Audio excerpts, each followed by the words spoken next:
तारिक खलील सिंधु साहब, आखिरकार हमने देखा कि ये उकाड़ा में जलसा हुआ, लेकिन मरीम नवाज साहिबा ने अब भी निशाना हमने देखा किसी ना तहरीक इंसाफ के बानी चेयरमैन को ही रखा है।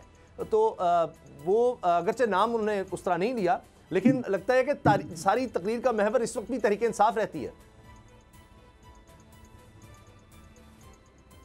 बहुत शुक्रिया भाई। असल में आप देखते कि जिन्होंने माहौल थोड़ा गंदा किया था, तो फिर जाहिर है ऑटोमेटिकली ये इलेक्शंस होते हैं, इसमें किसी न किसी को आपने हर एक के हक में चीज नहीं करनी होती। ये पोलिटिकल एनिमिटी तो नहीं होती, लेकिन आपने हर जमात की सरबराह ने या उसकी सरबराह ने कोई ना कोई आपने मंशूर ले या किसी के बारे में बात करनी है, तो ये बनता ही इनके साथ था। जो में इन्होंने किया है कि घर में बच्चे माँ बाप से और फिर कह रहे हैं आप जन्नत में जाएंगे अगर इनको टिकट और वोट देंगे, फिर दूसरे नंबर पर कह रहे हैं कि आपके बच्चों को रिश्ते कोई नहीं देगा। और इस लेवल पे हमने तो ये फर्स्ट टाइम देखा, मेरे चौथा होने वाला भी फर्स्ट टाइम देखा कि इस लेवल पे उसको अपना बदला किया गया। इस हवाले से जाहिर है कोई ना कोई तो सामने टॉपिक रखेंगे जिसके हवाले से हम लोगों की और खासतौर पे यूथ कम्युनिटी के जो जहन है उनको खराब किया गया था। उस हवाले से उन सारी बातों को रेटिफिकेट करने के लिए, काटने के लिए किसी न किसी बात करनी पड़ेगी। लेकिन तारिक खलील सिंधु साहब, मैं देख रहा था सोशल मीडिया पर मजहबी हवाले से भी बड़ी कैंपेन नून लीग चला रही है, वो कुछ मुनासिब नहीं है इस तरह। वही हमने देखा कि पहले भी कातलाना हमला हो चुका इसी हवाले से, तो अब भी वही वो लग रहा है कि जी यहाँ मज़हब के हवाले से यहाँ तलफ़ुज़ ठीक नहीं था, यहाँ उन्होंने ये किया, यहाँ ये किया। तो ये तो पाकिस्तान के हवाले से आपको पता है ये हालात जैसे हैं बड़ा ख़तरनाक हो सकता है।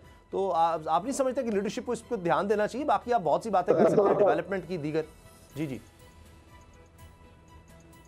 जी सिंधु साहब, मैं काफी तौर पर एग्री करता हूँ इस हवाले से, चाहे कोई भी लॉ से बड़े मैं काफी तौर पर एग्री करता हूँ कि रिलीजियस को किसी सूरत में भी इन बातों में नहीं लाना चाहिए, क्योंकि वो फिर नेचुरली एक बड़ा अजीब सा माहौल बन जाता है। और पहले जो फैनेटिसिज्म है वो बहुत ज्यादा बढ़ा हुआ है। तो मेरी जाती राय जो है, जाती तौर पे पार्टी की राय वो सच्ची है, वो मैं जाती तौर पे आपकी बात नून लीग समेत, हाँ जी, नून लीग समेत और बहुत सी पार्टीज ने ये बड़ा भुगता है। तो उम्मीद करता हूं कि आप अपनी पार्टी लीडरशिप तक ये चीज़ पहुंचाएंगे, क्योंकि आप देख लें एक्स ट्विटर ऐप पर मौजूद हैं वीडियो और वो सारे उसमें नौजवान नजर आ रहे हैं। तो उम्मीद करता हूं कि आप जो है ना वहां तक ये बात पहुंचाएंगे। दूसरा ये कि अब मुकाबला कैसे होगा? आपने तो बल्ला ही गायब करा दिया।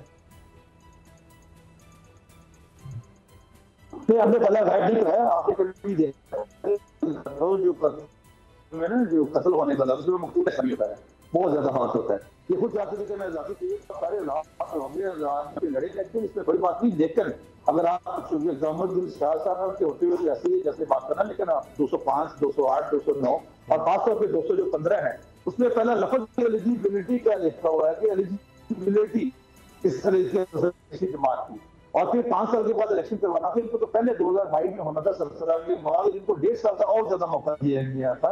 लेकिन ये किसी बात का भी सीनियर लाइफ है, बड़े रिस्पेक्टेबल हैं, लेकिन वो किसी सूरत में भी इनका जवाब नहीं दे सकते।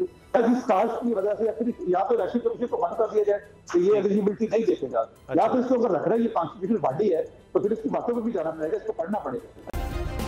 सब्सक्राइब करें और बेल दबाएं ताकि कोई खबर रह न जाए।